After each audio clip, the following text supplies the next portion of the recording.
But people were explaining the process to me. My co-author Brett Witter is he did Monuments Men too, so he kind of knew.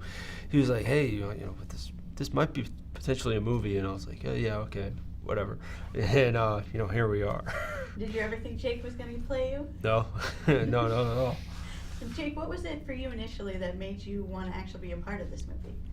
I think, first of all, I think the sense of humor and the whole story. Jeff has pretty incredible sense of humor, and through this story, which is really about being inspired to get stronger and get from a place that you never think you could ever get out of into the light, the sense of humor throughout all of it. Even while I was crying while I was reading the script, I was also laughing at some of these such funny lines, and I just fell in love with the world, and I really fell in love with the character, and I was just so moved and inspired by the time I got to the end of it. I was like, I have to try and be a part of this story.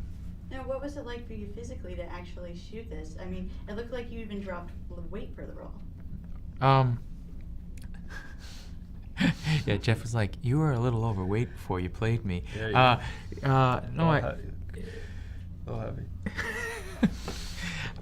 For me, there was a lot. I mean, this is a half a physical movie. It's about, what happens to your body and how he learns how to walk again. This is a movie I always said was about learning how to take a few steps. Oftentimes we talk about, the story about someone doing something like extraordinary, and by extraordinary I mean something like, we would say like death-defying. And in this way, I feel like in a way it is. This story is the same. It's about taking that space in yourself where you don't think you can take one step further, and taking that step. And so all the physical parts of it, learning about how Jeff walks in his legs, learning about surgeries and how you rehabilitate, and all the pain that you go through to get stronger, was months and months of talking and research and preparation. So were you there the whole time to kind of give a little knowledge on how to do things on set? No, well, on set, I kind of took a step back and let them do their work. There's so many on filming a movie. What I realized that there's like 250 people involved and like semi trucks of stuff, and so I'm like, that's way I don't want to deal with that.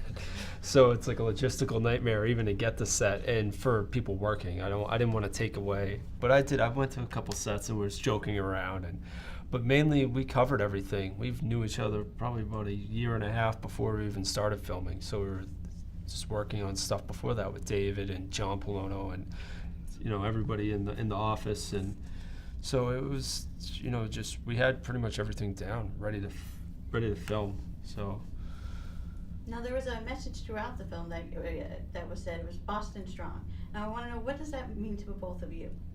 Well, for me, it's it was kind of like we had to find a way as a community, as a city, to cope with this tragedy and what happened. It was devastating. It was like a low blow, and we didn't expect it, especially at the Boston Marathon. And I think that kind of saying kind of united everybody. It was like Boston Strong, and it was great. It was every time I see it now, I love it. I see tire covers when I come home, and it's everywhere in Boston still. So it's really amazing.